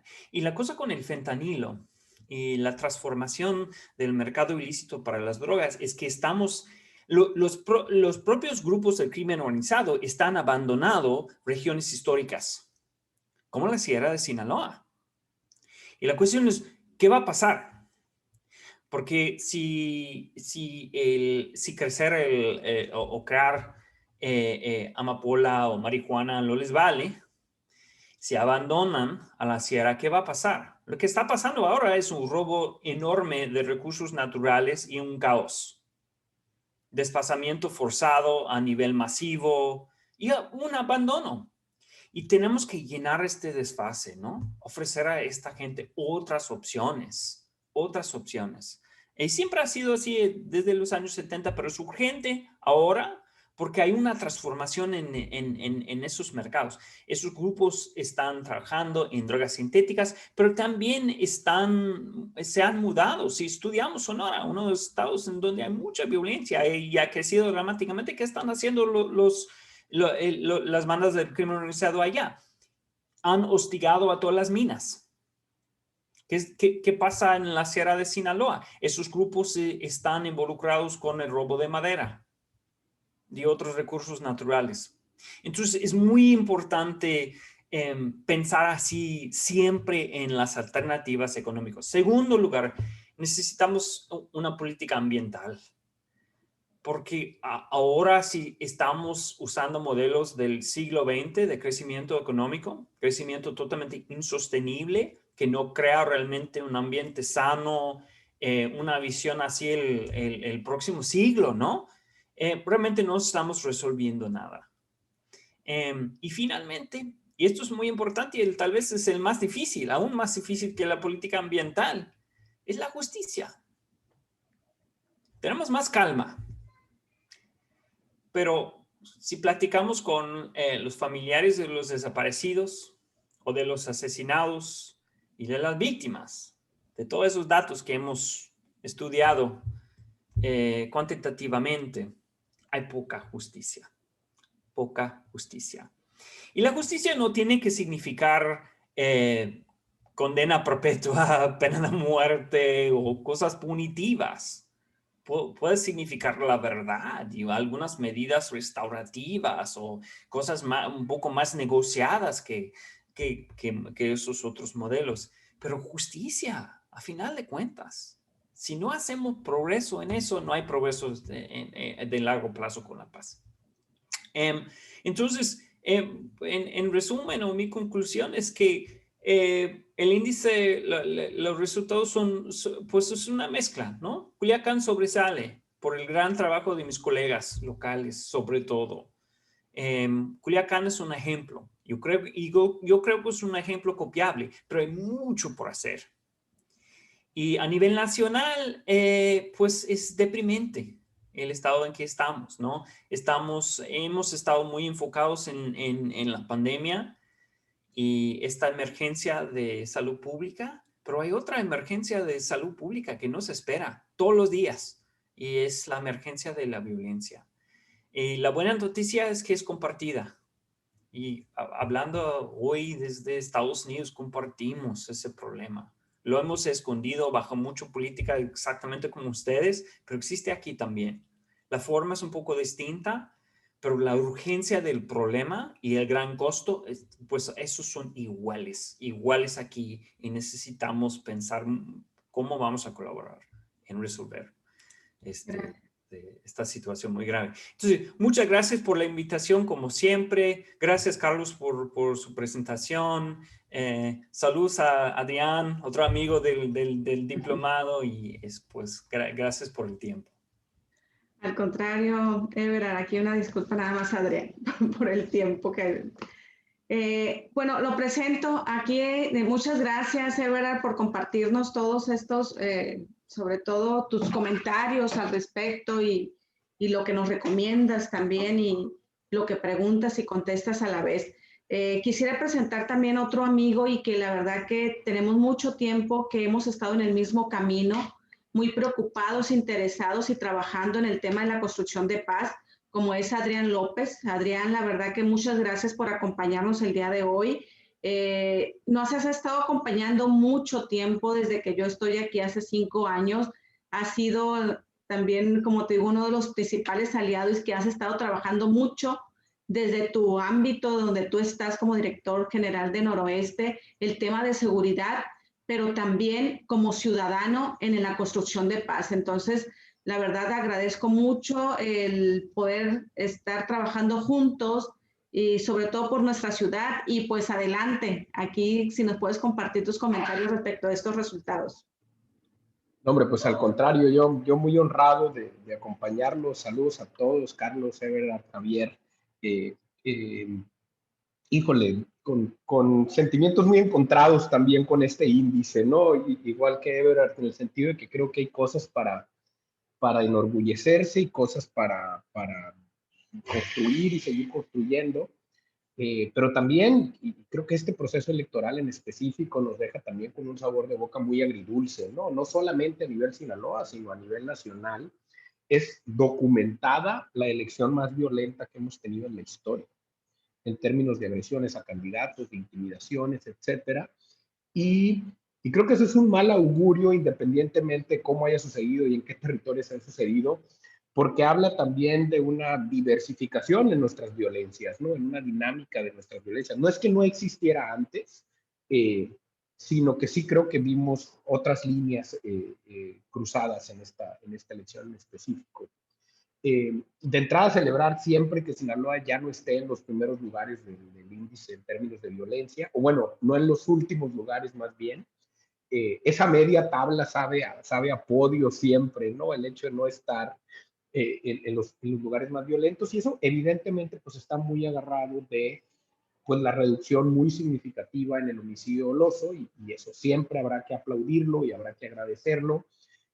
Menos muertos en la calle siempre es una buena noticia, pues, o sea, si bien nosotros hemos sido muy críticos de no caer en la tentación de decir que eso ya significa una pacificación absoluta, definitiva y permanente del Estado, puesto que hay un fenómeno de desaparecidos importante, tan importante que es incluso mayor que el de los homicidios, y datos que nosotros tenemos de la Fiscalía nos dicen que más o menos el 68-70% de los desaparecidos no aparece nunca. Y otro 15% aparece muerto, ¿no? Entonces, en realidad tenemos ahí un 80 y pico % que podrían significar homicidios también, ¿no? Y si eso lo sumamos al promedio de homicidios que traemos actualmente, que andan en el orden de los 2 diarios, pues andamos más bien por encima de los 4, ¿no? Y si bien no es el pico más alto que hemos tenido, creo que sí es importante señalar que eso está allí. Y el mejor ejemplo de que eso está allí es la proliferación de colectivos de rastreadoras, ¿no? De mamás que cada vez se organizan más y que cada vez son más, y que tampoco eso se ha traducido en una gran política, ¿no? Sí tenemos una nueva comisión allí, sí hay presupuestos pequeñitos ahí que antes no existían, pero frente al tamaño del problema, creo que sigue siendo en realidad ínfimo, ¿no? Los colectivos de restauradoras funcionan y logran lo que logran gracias a ellas y a la generosidad de la gente que las apoya. O sea, en todo caso hay algún acompañamiento, hay algún peritaje, pero la verdad es que se encuentran muy, muy desamparadas, o sea, desde el punto de vista de las autoridades, por supuesto, ¿no? Y esto me lleva al otro acento que yo creo que es muy importante, que es, y Ebrard lo tocó al final, ya no me dejaste nada, Ebrard, el tema de la justicia. O sea, a mí me parece que es como el gran elefante en la sala, ¿no? Sinaloa, en el último índice de impunidad de México Evalúa, punteó en el último lugar. En el último lugar. Eso nos valió una diferencia con la fiscalía porque no entregó datos y luego cuando publicamos la nota la fiscalía no le gustó y luego hablamos con México Evalúa para ver si se corregía el índice y al final Enda Jaime de México Evalúa me dijo, pues es que no entregaron nada, ¿no? Entonces, o sea, no hay argumentos reales para decir que Sinaloa está mejor allí. Y pues con todo respeto para el fiscal, pues la verdad es que eso habla muy mal del Estado porque pues no hay pacificación posible si no construyes en esa otra parte, pues. Y tristemente tampoco Sinaloa es de excepción, digo, Sinaloa está en el último lugar con 98-99% de impunidad, pero creo que el mejor estado tiene 92%. Entonces, digamos que esa rigidez en términos de cómo las estructuras de procuración de justicia se han movido en los últimos 3 décadas, pues enseña muy bien que nunca ha habido ninguna voluntad allí de ninguno de los gobiernos, ni priistas, ni panistas, ni el actual, pues por generar una mejor procuración de justicia, por incrementar el número de ministerios públicos que tenemos, por mejorar la capacitación de jueces. Vamos, ni siquiera hemos terminado de capacitar a nuestros policías en el nuevo sistema de justicia penal. Y nos pasa, y perdón por la analogía, lo que luego hacemos en todos los negocios, ¿no? Diseñamos una estrategia genial, que es este nuevo sistema de justicia penal, que es de avanzada, que reconoce derechos humanos, que por primera vez nos iba a sacar del tema punitivo. Y antes de ponerle todos los recursos y empezar a ver frutos, ya estamos diciendo que no funciona y le queremos dar para atrás. Y tenemos un fiscal general que parece extrañar mucho los tiempos de la PGR, ¿no? Entonces, sí creo que esa es una pata clave y que debería de estar en la exigencia desde la sociedad civil de manera permanente con nuestras autoridades. O sea, a veces uno cree que todo es negligencia y corrupción y en realidad cuando llegas allí y ves que cada ministerio público tiene 2,000 carpetas por atender, más las que se van acumulando, dices, bueno, no hay manera, ¿no? Y no hay manera de que demos un salto cuántico, pues mientras no haya recursos, capacitación, pero una prioridad en términos de la política de gobierno. La otra cosa que me gustaría señalar allí es este gran retrato que hizo Ebrard del cambio en las violencias y en las estructuras del crimen organizado. O sea, la violencia no es instantánea ni casual, pues, o sea, tiene unas explicaciones detrás que para Sinaloa en específico, y evidentemente también para gran parte del país, ya para 2/3 del país, se explica muchísimo en la dinámica del crimen organizado y en específico del narcotráfico, ¿no? Como negocio principal y pues con todos los agregados que ya les conocemos.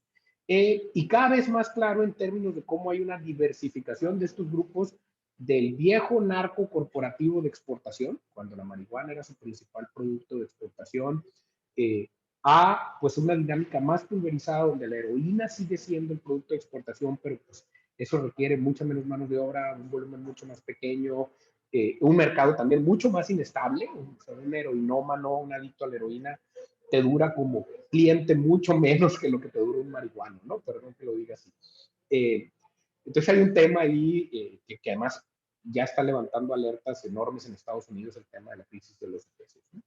Luego está todo el tema de las metanfetaminas, que tiene dinámicas distintas porque ya no está anclada a un cierto territorio que es capaz de producir una cierta planta, sino que tú puedes fabricar metanfetaminas en donde quieras, en la cochera de tu casa, de maneras bastante baratas. Y eso genera, pues creo que otras capacidades de competencia y de enriquecimiento ilícito de estos grupos.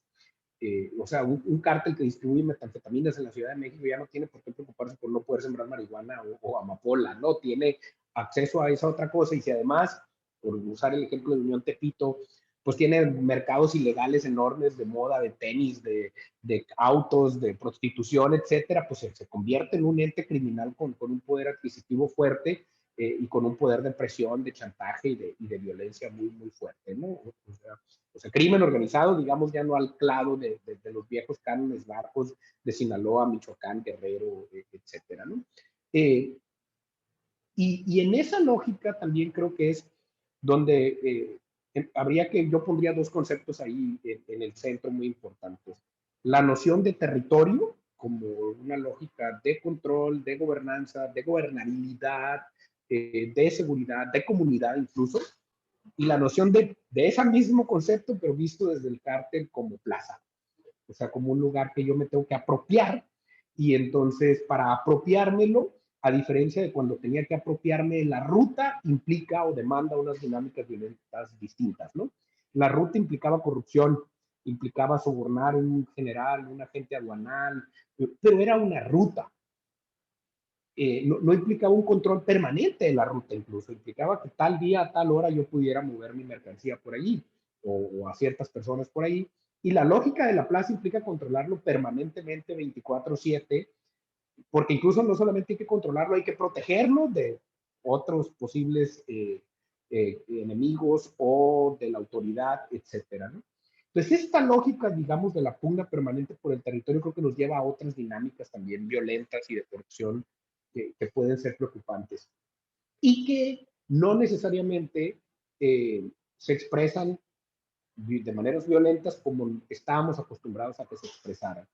Y esto, y vuelvo al punto de inicio, un poco lo que vimos en el pésimo ejemplo del Jueves Negro y lo que acabamos de ver de la elección. O sea, en la vieja lógica, digamos, del cártel sofisticado, mafioso, etcétera, que lo que quería era mantener las cosas en paz, pues había una cierta concertación, una narcopolítica, etcétera, etcétera, que se hacía más bien presente en momentos coyunturales. Y ahora creo que esta nueva lógica les demanda estar presentes con con más permanencia y al mismo tiempo, pues de pronto con más violencia o con más miedo, ¿no? Que no necesariamente es violencia. O sea, en Sinaloa en estas elecciones no asesinaron ni agredieron directamente en términos de integridad personal a ningún candidato, pero el miedo que sembraron a 2 semanas de la elección era un secreto a voces. O sea, era un secreto a voces secuestrando, intimidando, yendo a casas de operadores electorales diciéndole el domingo no sales. Pero sigue siendo candidato, ¿no? O sea, sigue siendo candidato porque tampoco queremos llevarlo a ese nivel donde si matamos a un candidato, entonces le llamaría toda la atención, ¿no? Pero entonces pongo esto ahí en la mesa un poco como ejemplo de ir con mucho cuidado en esto que se está haciendo bien, pero empezar a poner acento sobre todo en el tema de procuración de justicia, porque si hay 44 denuncias por delitos electorales en estas campañas en Sinaloa, nuestra exigencia ahorita debería estar en de que la fiscalía salga y aclare eso, porque el gobernador electo ya dijo que fueron autosecuestros y que fueron simulaciones. Entonces, si la coalición perdedora usó el miedo para chantajear, pues debería haber consecuencias. Y si la coalición ganadora usó el miedo para ganar, pues debería haber consecuencias. Porque si no, vamos a normalizar estos hechos y en 3 años vamos a tener el doble de los hechos o el triple de los hechos, ¿no? Y creo que eso es bien preocupante, ¿no? Y creo que la única herramienta que tenemos para agarrarnos de ahí es, pues esto que también decía Everard, que es la sociedad civil que se ha construido en torno a este fenómeno. Y yo sé que en su momento, no sé, no, lo que quiero poner aquí en la mesa es que tal vez habría que empezar a apuntar al tema procuración de justicia con más intensidad, toda vez que pues ha estado muy fuerte el acento y creo que o sea, no lo veo como excluyente, sino como complementario y sé que es más chamba, pues en el tema policías, en el tema acompañamiento, en el tema concientización de que estos conceptos estén en la mesa de manera recurrente y más sofisticada. Creo que esa batalla ahí la vamos ganando, ¿no? Ya no hablar tanto de drones y de rifles, empezar a hablar de estos conceptos más sofisticados, pero sí siento que no le hemos puesto ni la misma intensidad, ni la misma atención, ni la misma exigencia al tema justicia. Y mientras no haya consecuencias de este tipo de delitos, para mí el problema es que ese monstruo con el que todavía cohabitamos se va a hacer presente cada vez que lo necesite y quiera, con la intensidad que necesite y quiera, ¿no? O sea, tan violento como el Jueves Negro, o tan sui generis como ahora en la elección, donde además, y también ahora lo retrataba muy bien, ya no operaron de manera homogénea, sino que en algunos territorios operaron para una coalición y en otros territorios operaron por otra coalición, pues porque hay intereses distintos, familiares distintos, parientes distintos, relaciones personales distintas, y creo que también desde nuestras categorías de análisis tenemos que empezar a hacer esos matices, ¿no? Y no pensar que todo el cartel operó de cierta manera, porque eso ya no existe, ¿no? Sino que el cartel ya es como muchas células más complejas, los viejos liderazgos se han pulverizado mucho, las violencias y los negocios de esas nuevas células son terriblemente diferentes. Mientras que acá en Mazatlán operan, por ejemplo, todo el tema de máquinas tragamonedas y todo el tema de drogas para los gringos que sí vienen al malecón, en Culiacán están en robo de autos y en otras cosas, ¿no? Entonces, y no es que tampoco no vendan drogas, es que simplemente depende de qué pese más según el territorio, la necesidad. En Cozalá sabemos que tiene un control absoluto del tema minero, por ejemplo, ¿no? De hecho, tienen cerrada una mina, o sea, a ese nivel. Entonces, ya para cerrar, ¿qué pondría yo como creo que como reflexión final? Esto que decía Everard, sí, el modelo de Sinaloa es replicable, creo que es la pregunta más pertinente, ¿no? Yo creo que toda la articulación que se ha hecho desde sociedad civil es muy relevante. Creo que es importante también que los que construimos conversación como los medios acompañemos más y mejor, también tenemos que capacitarnos más en todos estos temas, porque está cambiando y entonces nuestros periodistas deberían de asumir ese cambio como una exigencia de cuestionamiento permanente. Creo que lo que se hace desde la lógica de paz positiva también es muy necesario que se replique, pero también creo que es importante también que desde estos grupos, y los que estamos ahorita en esta reunión, también empecemos a poner el acento pues en el elefante en la sala, ¿no? En que al final la impunidad está ahí, en que al final los desaparecidos están allí. O sea, el fenómeno violento ha evolucionado y por suerte hay dinámicas violentas que se han ido reduciendo, pero por ejemplo el tema pandemia aceleró brutalmente el tema violencia intrafamiliar y ahí está. Y entonces, al final terminamos en una conclusión muy penosa, que es que la violencia en Sinaloa se usa como nuestro mecanismo permanente para dirimir conflictos, ¿no? Lo mismo para dirimir los que tengo con mi esposa, que los que tengo con mi socio, que los de la competencia electoral, ¿eh? O sea, la gran lección de esta elección es que no fue una elección puramente en la arena electoral donde gana el que mejor lo hace como candidato, como partido, sino que hubo otros elementos allí. Y yo insisto, no creo que alcance para anular la elección, pero tampoco puedes decir que no pasó nada y que no estuvo allí.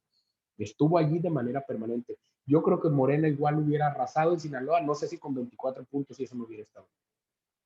O sea, no sé, pues sí creo que lo hubieran ganado, pero lo hubieran ganado tal vez distinto, ¿no? Y también creo que el sabor de boca sería distinto. Porque entonces pasamos de la cancha de lo estrictamente político a la cancha de lo narcopolítico, y sobre todo con lo que creo que es la lección más dura y la consecuencia más preocupante, que es, pues no se agota en lo electoral. O sea, los acuerdos que hayas hecho ahorita para lo electoral tendrán que pues validarse, cumplirse y se van a exigir, yo creo, en el futuro. Y la última cosa es el modelo en general de nuestra estrategia de seguridad. Hoy el presidente volvió a insistir en llevar a la Guardia Nacional a Sedena. O sea, mucho antes de que la Guardia Nacional termine de conformarse en términos de cantidad, termine de capacitarse en términos del reto que ellos mismos se plantearon,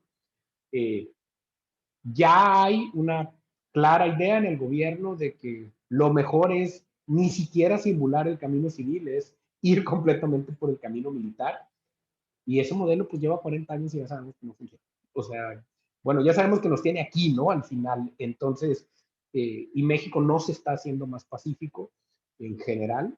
Y entonces, sí me parece como una derrota muy a priori, ¿no? No haber tenido capacidad de llevar esto hasta sus últimos niveles civiles, si bien sabíamos que había mucho de simulación ahí, y que ya haya una cuestión, porque entonces la pregunta es qué va a pasar con el plazo legal para irse de la arena civil, supuestamente a finales del sexenio. Pues ya no te vas a tener que ir, porque ya vas a estar en el ejército y la Guardia Nacional va a ser estrictamente militar. Y pues yo con eso cierro, de verdad. Gracias por la invitación. Yo siempre dispuesto y acompañado. A veces nos juntamos más, a veces nos juntamos menos, pero saben que siempre cuentan conmigo y con nosotros acá en Noroeste para este tipo de temas. Muchísimas gracias, Adrián. Aquí nada más decirle a Carlos también de que hay saludos, felicitaciones, agradecimientos por toda la información que compartieron el día de hoy. Y pues con esto, no sé, ingeniero, yo creo que cerramos, es el tiempo, ya son las 11 de la mañana, que es el horario que teníamos para concluir el evento. No sé si guste comentar algo. Sí, Adelante. Rosy, no nos podemos ir sin antes, te pediría 3 cosas, por favor. Una es hacer un reconocimiento y un pequeño homenaje al comandante teniente coronel Joel Ernesto Soto y a su familia. Fue sin duda el evento más triste del mes pasado, un evento muy, muy difícil para los que valoramos y queremos construir paz, los que creemos en las instituciones, y creo que es en honor a ellos, a las víctimas. Nosotros, como bien dice siempre, no son cifras, no son seres humanos, hay un rostro humano en las cifras. Y bueno, decirle a la familia de Teniente Coronel Joel Ernesto que estamos con ellos, nos pesa mucho. Y por todos ustedes, desde un pequeño, una mujer que tiene violencia familiar en su hogar, esta es la naturaleza de ser de Construyendo Espacios para la Paz.